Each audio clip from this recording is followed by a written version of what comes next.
That's good. That's good coffee, man.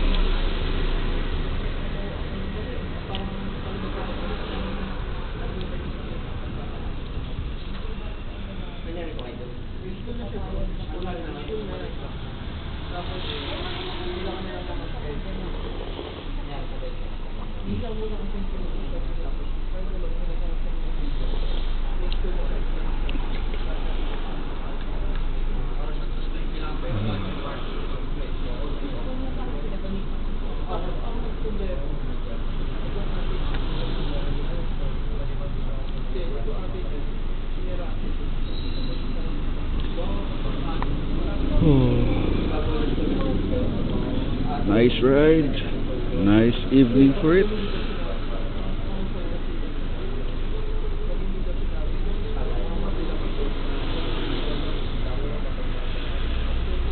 But still, you know, it's just too many people on the road, man. It's what? It's almost midnight and there's still a lot of people on the road, man. Just can't believe it, man.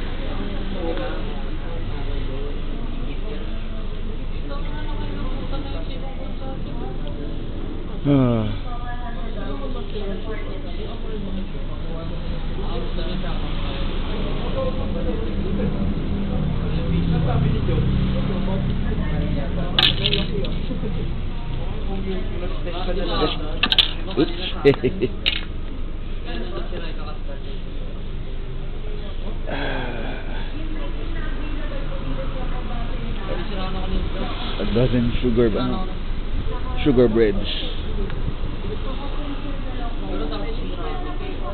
That's donut for you, man.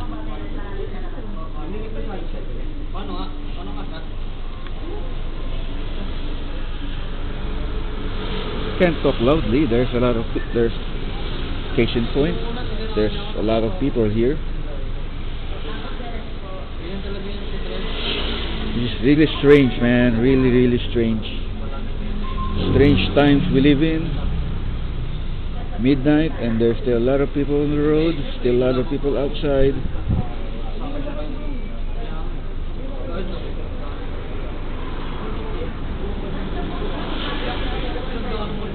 On the upside, there's a lot lot of establishments still open. At least there's that. Used to be around this time, there's almost no people around. Almost no people on the road, no people whatsoever. Well, not no people, but you know what I mean. Just a few. But back then, the only thing that's open is basically 7-Eleven. Now we have a lot of establishments open, not just late at night, but 24 hours, man. There's Dunkin' Donuts, then a boatload of fast foods like McDonald's, Wendy's, Jollibee,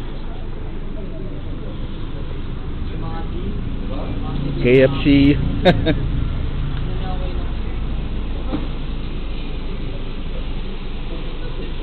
Take your pick, man.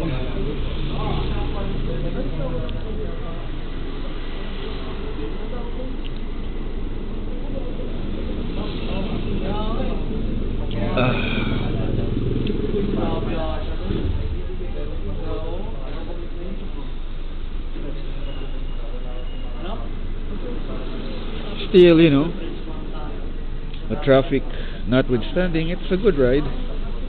All things considered, it's a good ride, man.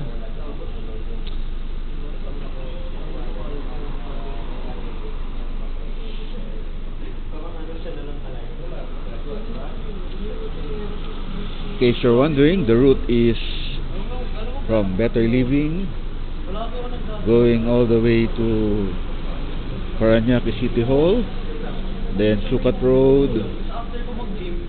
From there we hop on to Ross Boulevard,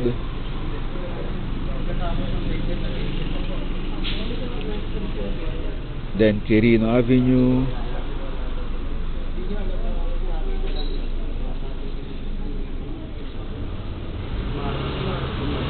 then Taft, going under LRT until we reach Buendia.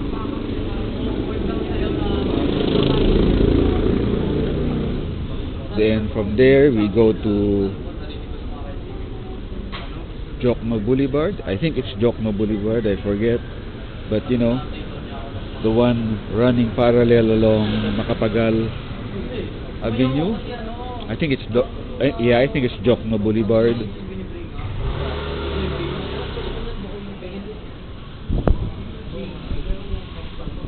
From there we go straight back to Sucat Road.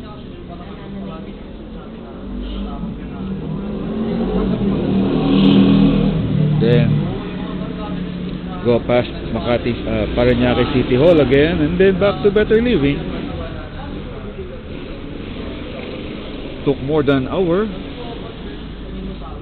but that's only because of the traffic, man. If there's no traffic, around half an hour at most, 20 to 30 minutes, that is.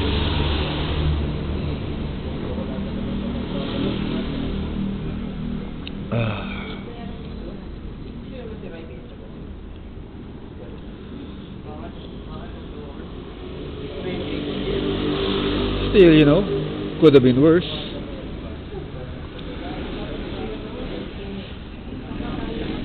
Could have rained. As bad as things are, they can always get worse,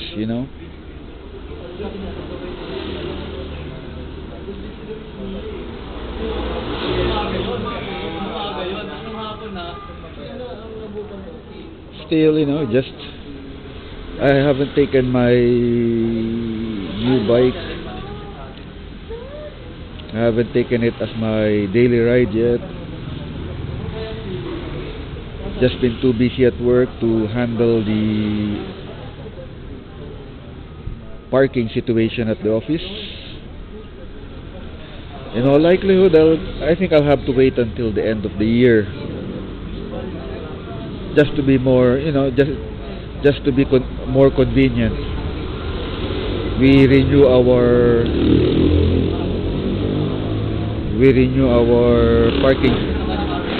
parking stickers annually every year. So around October, November, or even December, sometime along that time, I'll get an email from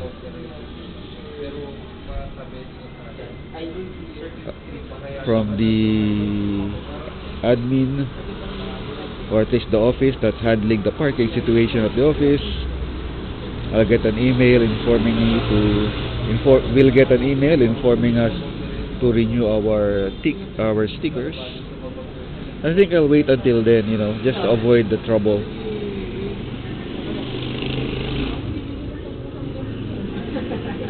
Plus, gives me more time to use my RS150, my old commuter bike. Give it some more time to enjoy its status as a daily ride.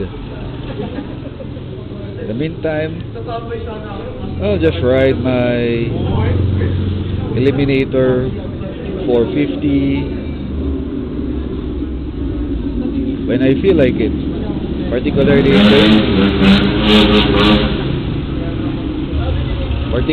in the evening.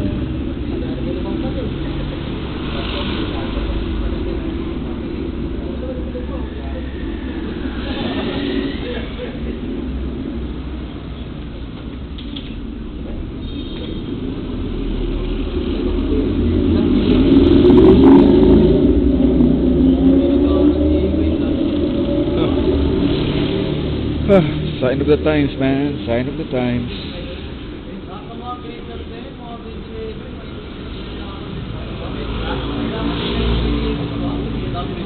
Two girls. I thought it was a girl and a boy, but it turns out to be two girls, man.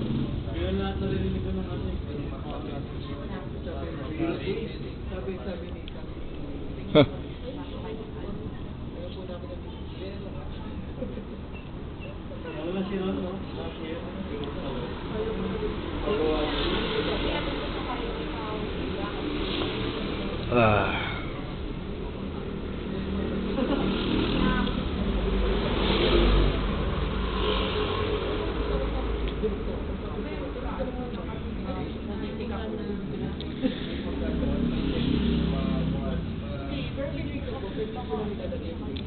You know what I'm thinking? I was thinking maybe I should attend the Inside Racing Bike Festival and Trade Show on Friday rather than Sunday.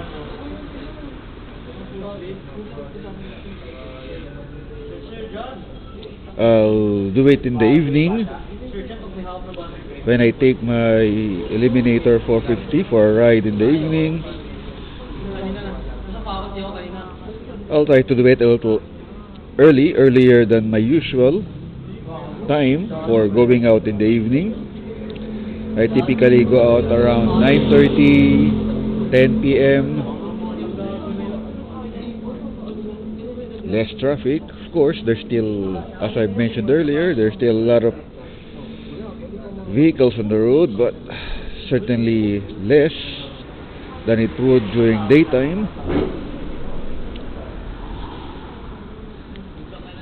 Maybe I'll leave 8:30 and see if the World Trade Center, Metro Manila, is still open, if the event is still open at that time.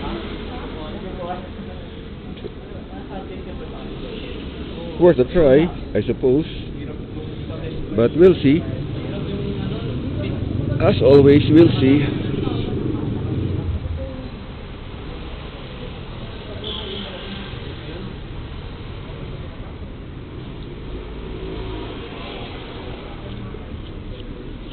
That's a lot of coffee, man. I don't mind drinking this large cup.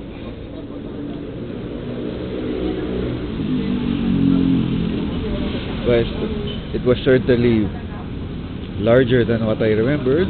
Then again, the last time I ordered coffee from Dunkin' Donuts,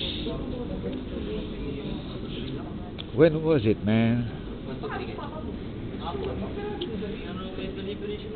I think a couple of years ago.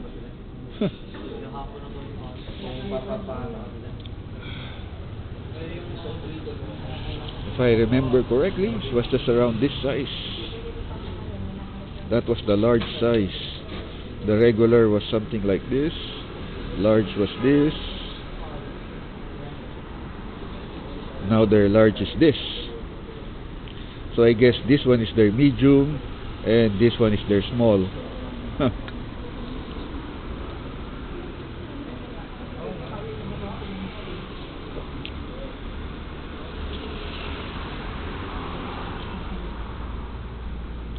I'll tell you one thing. It's certainly better than Starbucks. Starbucks brewed coffee, drip coffee has if memory serves, that is. I mean, it's been a long time since I've ordered coffee from Starbucks. Certainly more than 2 years.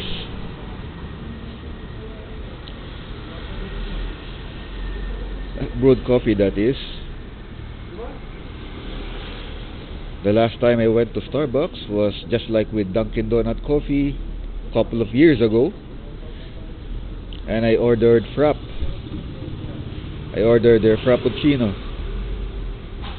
Yeah, I know it's very unhealthy, but an occasional treat. It's not gonna hurt me. It's not gonna hurt you. Occasional treat, once in a while, once in a blue moon.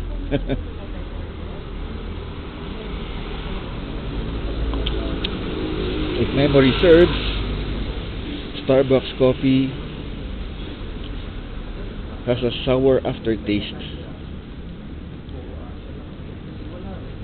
It's more acidic.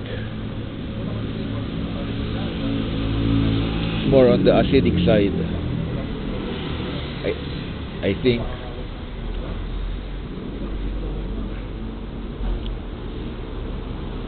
This one doesn't have that sour aftertaste.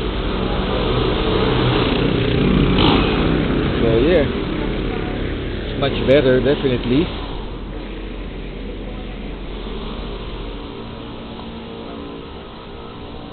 But I'm no expert, just going by my own taste buds, which aren't all that sensitive, not all that discerning. As far as coffee goes, I'm pretty much a barbarian. Pretty much an amateur. I just drink what I like. And I guess that's what's important. It doesn't really matter what the experts say or what the so-called experts say. If you don't like it, you don't like it. Of course, some people say, it's Starbucks. It's not good coffee.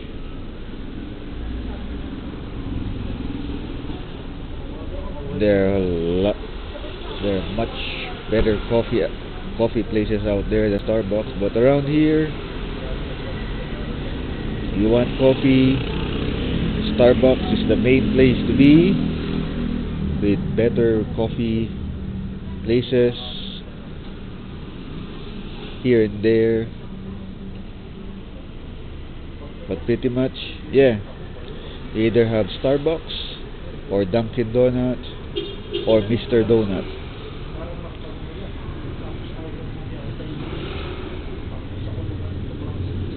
There are coffee places here and there.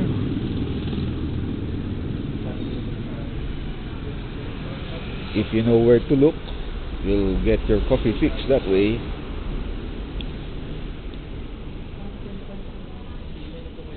But me, it's pretty much coffee at home. Either I brew it myself or, the instant kind.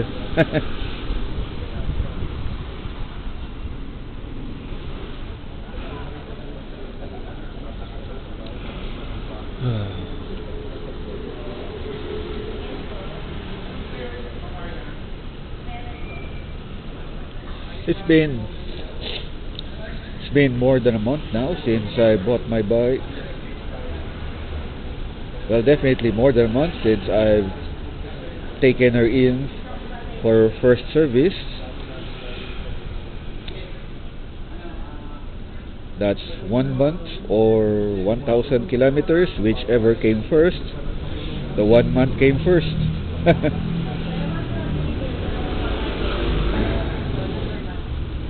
So yeah, it's been more than a month. In fact, it's almost a couple of months now. It's what? It's the 19th. Well, 18. The March 18. March 19 being now because it's already midnight. Yeah, more than almost a couple of months already. March 21 will be the second month. I suppose it's high time I came up with a review on the bike. I'm working on it, working myself up to it. I've started writing up the script that I'll follow or read. Not really that well going at it from the hip, Extemporaneous speech, never really my thing.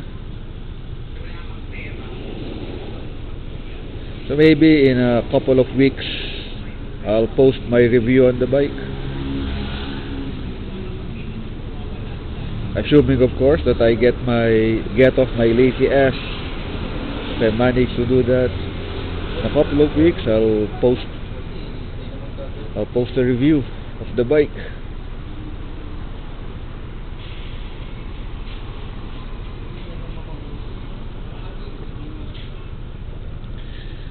Yeah, a couple of weeks more than likely.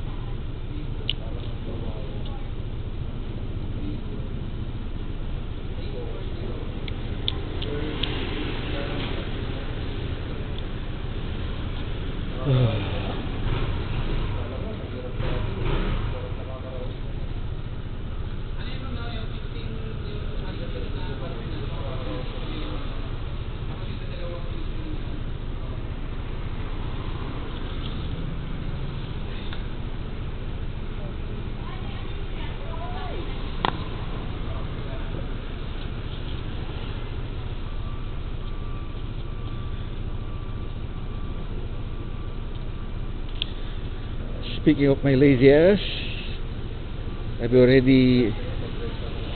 gotten a couple of accessories for the bike, and I haven't gotten off my lazy ass to put them on the bike. I'll get around to it eventually, I suppose.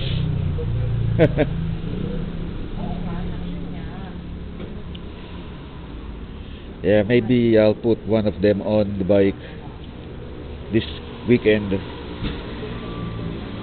I still have some work stuff to do.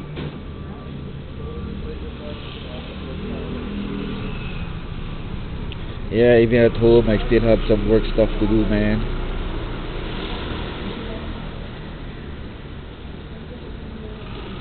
After I have gotten them done, if I have time this weekend,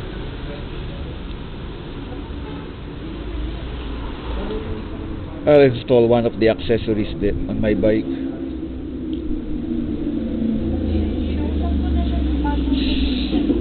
Speaking of accessories, I typically put a small crucifix on the bike. I have yet to do that for the Eliminator. Gonna have to remember to get one for my bike, man. Either a small crucifix or a rosary. I'll put it somewhere in the bike.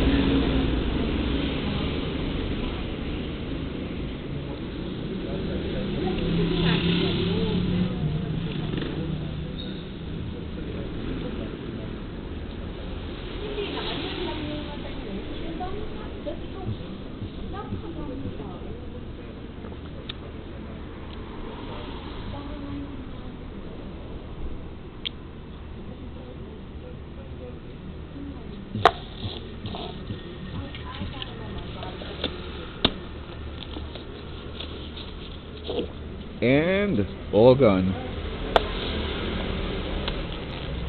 Like I said, I don't have a problem drinking this much coffee.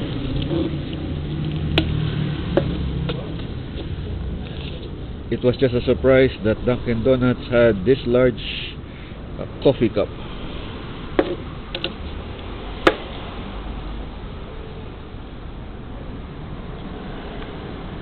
Well, that's it. Let's go home, man.